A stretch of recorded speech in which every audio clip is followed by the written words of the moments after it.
All right, items that I use to clean the belt are going to be the brush. I got this from Amazon. This is a little bit bigger brush.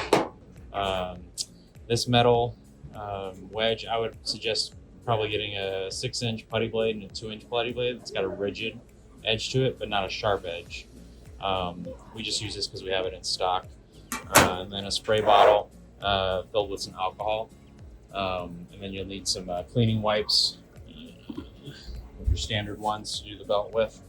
And then also, if you want to help prevent ink on the belt, I use this brand Viper tape. This is probably the best way to help keep your belt clean, especially if you're doing full bleed to the edge. So you can see basically we just put it on about 1/4 of an inch under what your board's going to be, and this will prevent anything going on the belt and also any vacuum from sucking it underneath. And I would do 1 to 2 rows of this depending on if you're doing several boards or just a few boards. So that's kind of what we use to help keep the belt clean. We also use a stiff piece of cardboard or card stock to slip under the one side of the belt, again, depending on which size machine you're using, and you can just tape it down to the edge. This is good, again, to slide underneath about 1/4 of an inch. If you're doing boards like 50 or something of a copy and you're doing full bleed, again, I'd still tape the edge to again prevent any overspray. This also helps with the vacuum on full, not having a lot of overspray hit the belt, especially along the edge. You can kind of see where there's an edge here. This kind of had built up, but we've cleaned off, and now we're doing this to help kind of keep that a little bit better. To clean the edge, especially if you have a high ridge, I'll show that in the next video, how to clean. All right, so to clean the belt, using again the 1 inch here, or even if you have just a sharp edge, you can even use just a screwdriver flathead. Again, nothing too sharp. It's got a blunt edge to it. So again, on the heavy ridges, if you have any heavy ridges build up, we'll basically have in front of the machine, you're going to have the belt moving towards you. And what you want to do is just kind of hold it at an angle on the ridge side here. Because what you want to do is cause vibrations, which will kind of break up the ink as it goes past. So I'll show you that just real quick by starting the belt here.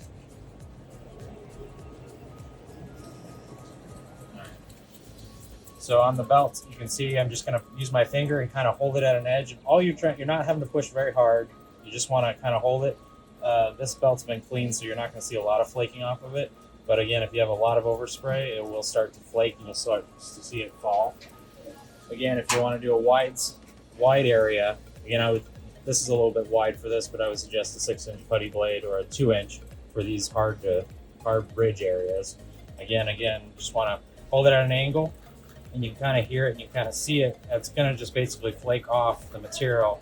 You can kind of see on the edge there, this is all dried ink that will come off from the press as you're going. Again, it's just at an angle on this edge. You don't want to do it on the top or anything like that. Just again, you're just holding it and basically let it drag across. It'll break it up. If you pre-spray with alcohol and wipe beforehand, it will help with releasing the ink as well.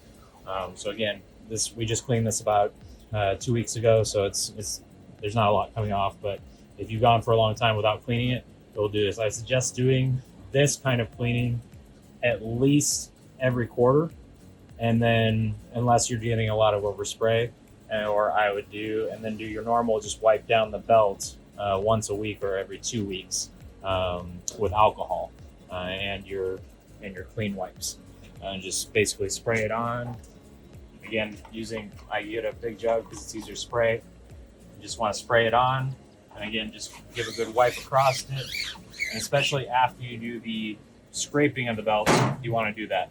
The other thing that I do too along the edge is I'll kind of rotate this and stop it. So we'll stop the edge here real quick on the video.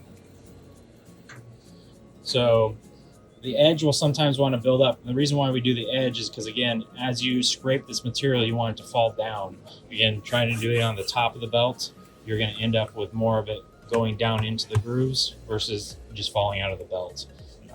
Again, after I do the scraping, again, I'll go along this edge while the machine is moving, and I'll use the bigger brushes to, again, to aggravate the edge by going back and forth in an area and trying to get it in to the grooves as much as possible. This is a stiff bristle. Again, it's plastic. You don't want to use metal on this, but just a nice stiff bristle. And this will, again, break off even more to come off the belt. So those are pretty much the best things to do. And like I said, we pretty much, because this edge is always going to get extra buildup because it's near where you're going to be running boards from, we pretty much have tape on this side all the time. You can put one strip on it. Again, using the Viper brand is the best because it's a UV resistant. It will last. We can sometimes take 2 to 3 weeks on it unless you get a lot of ink buildup. So if you're going to do full bleed printing, you can kind of see it after a while it will start to come up the more ink you put on it. So again, you might have to change it more often, but again, this is all not going on the belt, it's just going on this that you can just cut off and take off. You might get a little bit of adhesive buildup on this over time, especially if it's been on there for 3 weeks. Just again, use alcohol and clean it off, and you'll be good to go. Okay, last suggestion would be if you have a large compressor, to use a fine tipped nozzle, and blow along the edge here after you do the scraping, before you do your final clean off with alcohol. This will help with getting any of the fine little debris that might be still trapped in some of the edges or inside the gaps to fall out. Again, doing it along the edge, not doing it on the top because you don't want to push more down in. Again, we're just trying to get it out so that it falls straight down.